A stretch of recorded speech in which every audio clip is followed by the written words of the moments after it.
A sprawling produce farm with a vision of a group of doctors and citizens becomes the future site of West Jefferson Medical Center. Prior to the building of the Great New Orleans Bridge, the only way you could get from the East Bank or from the West Bank to the East Bank was by the ferry.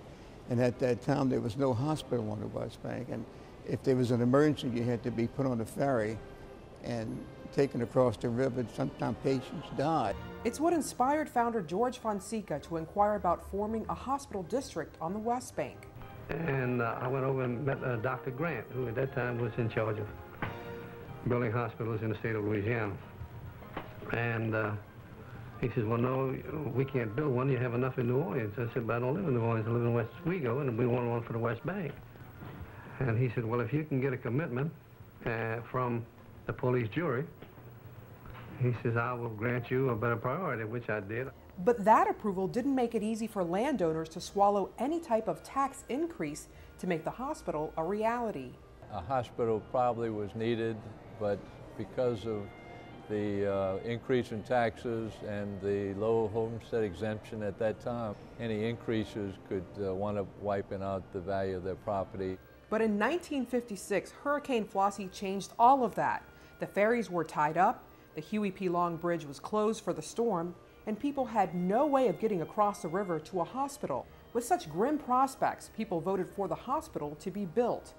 Construction began in September 1958. The following year, David M. Smith was hired as the hospital's first administrator.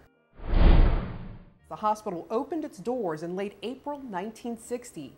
It started out as just one wing with 150 beds. It was called West Jefferson General Hospital. 6 patients stayed overnight on opening day. It was truly a blessing for this side of the river because the citizens of the West Bank now had a facility that they could use, they could call their own, that provided for their medical care.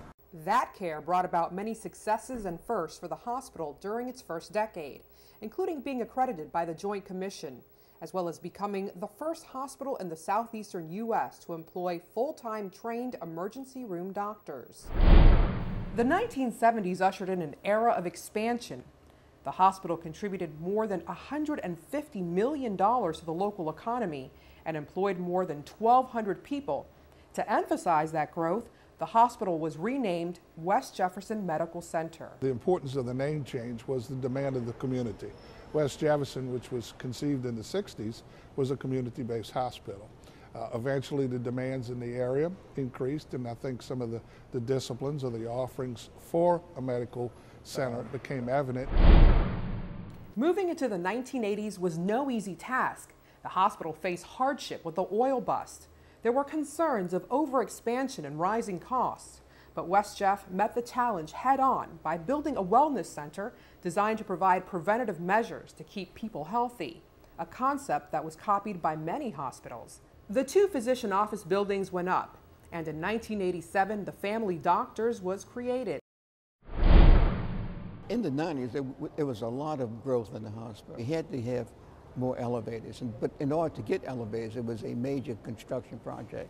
And so during this, atrium was designed along with expanding the emergency room, expanding the x-ray department. In 1997, West Jeff is named as one of the nation's top 100 hospitals.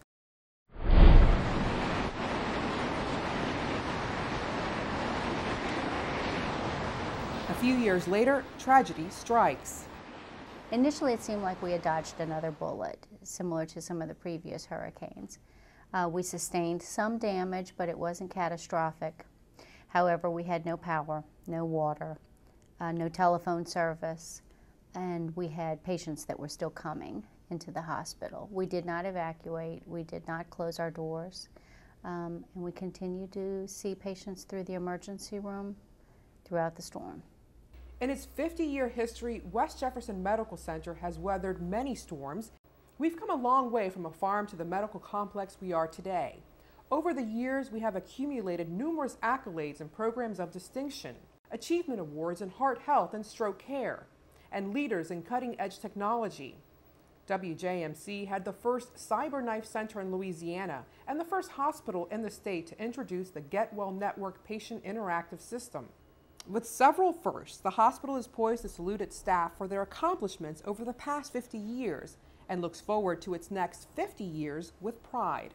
I would really want the staff at West Jefferson Medical Center to know how proud I am of their dedication, their loyalty, their spirit to the community of the West Bank.